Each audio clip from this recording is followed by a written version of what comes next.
بدیل‌های جمهوری اسلامی چه بودن آقای دکتر خانعلی زاده؟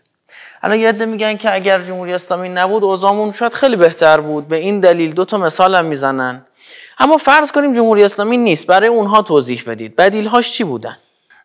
بدیلی برای ایران اصلا وجود ندارد. جمهوری اسلامی که پیشرفته ماجراست. یعنی چی؟ یه جمله محمد رضا پهلوی گفت جمله درستیه و معجزه انقلاب اسلامی بود که نذاش محقق بشه. گفت من برم ایران میشه ایرانستان، یعنی تجزیه میشه، تبدیل میشه به یه منطقه کوچیک‌تر. و واقعا همین بود. بعد از انقلاب چه اتفاقی افتاد؟ غرب، شمال غرب، جنوب شرق، اینور، جاهای مختلف، حالا اسم مناطق، و واقعا حماسه شهید شمران‌ها و اینها بودش که این ماجرا جمع شد. فردای جمهوری اسلامی ایران تجزیه میشه. چرا؟ اولا علنی اعلام کردن، اسنادش هست و گزارششون هست. دوباره اسرائیل چرا بعد از صادق 2 واکنش ضعیف‌تری نشون داد حتی به نسبت عملیات ایران؟ یکی از مهمترین دلایلش جغرافیای ایران زیادی بزرگه. بارها گفتن. حالا چیز بین المللی داره، علم روابط بین الملل داره که اسرائیل میتواند ضربه اول دردناک به ایران بزند، اما ایران میتواند ضربه دوم نابود کننده به اسرائیل بزنه. ترامپ هم اخیراً گفته بود اسرائیل خیلی کوچیکه، باید بزرگتر بشه، مصر رو بهش بدیم، اردن رو بدیم و این حرفا.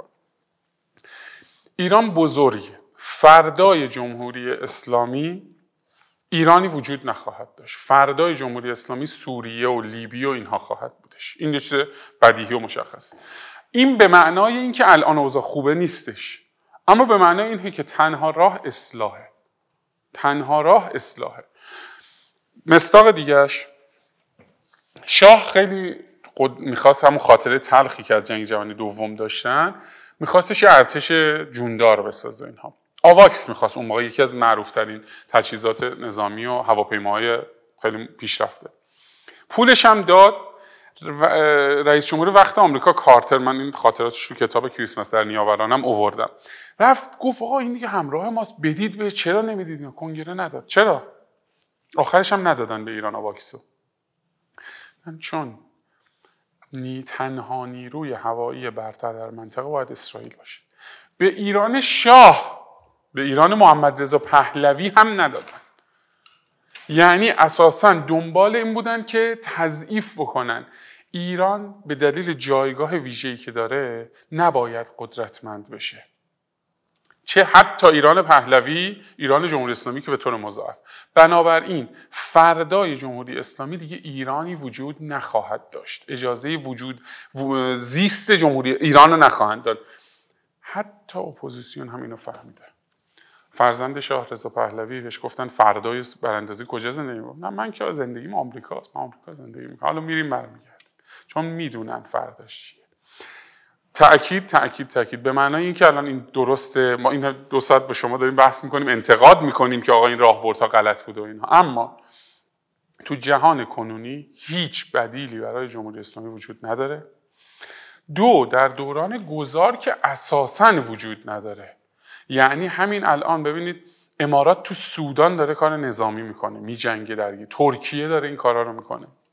ما شرایطی هستیم یا عثمانی جنگ جهانی اول میشویم یا فرانسه جنگ جهانی دوم. یعنی چی؟ فرانسه از روز اول شروع جنگ اشغال بود. مثلا حکومت دست نشانده ویشی رو گذاشتن و اینها تا روز آخر هم اشغال بود.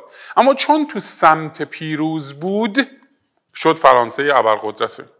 عثمانی بهش میگفتن مرد بیمار اروپا، یعنی اصلا قبل از جنگ از هم پاشیده بود و به هم ریخته بود و اینها، مداخله چندانی نمیتونست توی جنگ داشته باشه. اما چون توی محور بازنده بود اون بلا رو سرش آوردن و فرو پاشیده و فلان و اینها. ما باید تصمیم بگیریم، نمیتونیم هم بی‌طرف باشیم، وسط باشیم. ما باید سمت برنده وایسیم. الان هم دیگه از ما نمیپذیرن سمت دیگه ای چلنا. سمت ما مشخصه. باید تلاش بکنیم این سمت پیروز بشه. اگر این سمت پیروز بشه ایران قدرتمندتر میشه و اگر این سمت ببازه ایران ضعیف.